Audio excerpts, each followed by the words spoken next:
بسم اللہ الرحمن الرحیم اللہم صلی علی محمد وعلی آل محمد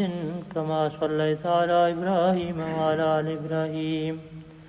انک حمید مجید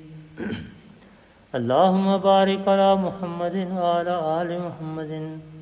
کما بارکت علی ابراہیم وعلی آل ابراہیم انک حمید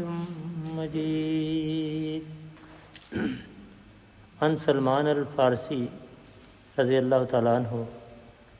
قال خطبنا رسول اللہ صلی اللہ علیہ وسلم فی آخر یوم من شعبان فقال یا ایھا الناس قد اظلکم شہر عظیم شہر مبارک شہر فیہ لیلۃ خیر من الف شہر جعل اللہ صیامہ فریضۃ وقیام لیلہ تطوعا من تقرب فیہ بخصلۃ من الخیر کان کمن ادى فریضۃ فیما سواہ ومن ادى فریضۃ فیہ کان کمن ادى 70 فریضۃ فیما سواہ وہو شہر الصبر والصبر ثوابہ الجنہ وشہر المواساۃ وشہر یزاد فیہ رزق المؤمن۔ حضرت سلمان فارسی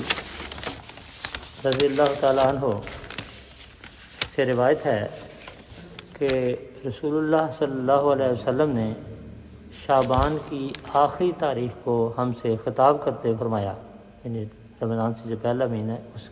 کا نام شعبان ہے، اس کا آخری دن فرمایا کہ اے لوگو، تم پر ایک بڑی عظمت اور شان والا مہینہ سایہ کرنے والا ہے، ہاں ایک برکتوں والا مہینہ جس میں ایک ایسی رات ہے جو ثواب اور فضیلت کے لحاظ سے 1000 مہینوں سے بھی بہتر ہے۔ اللہ تعالیٰ نے اس کے روزے فرض کیے ہیں اور اس کی رات کی عبادت کو نفل ٹھہرایا ہے، یعنی تہجد۔ اس مہینے میں جو شخص کسی نفلی عبادت کے ذریعے اللہ تعالیٰ کا قرب حاصل کرنے کی کوشش کرے گا تو اسے اس نفل کا ثواب عام دنوں میں فرض ادا کرنے کے برابر ملے گا،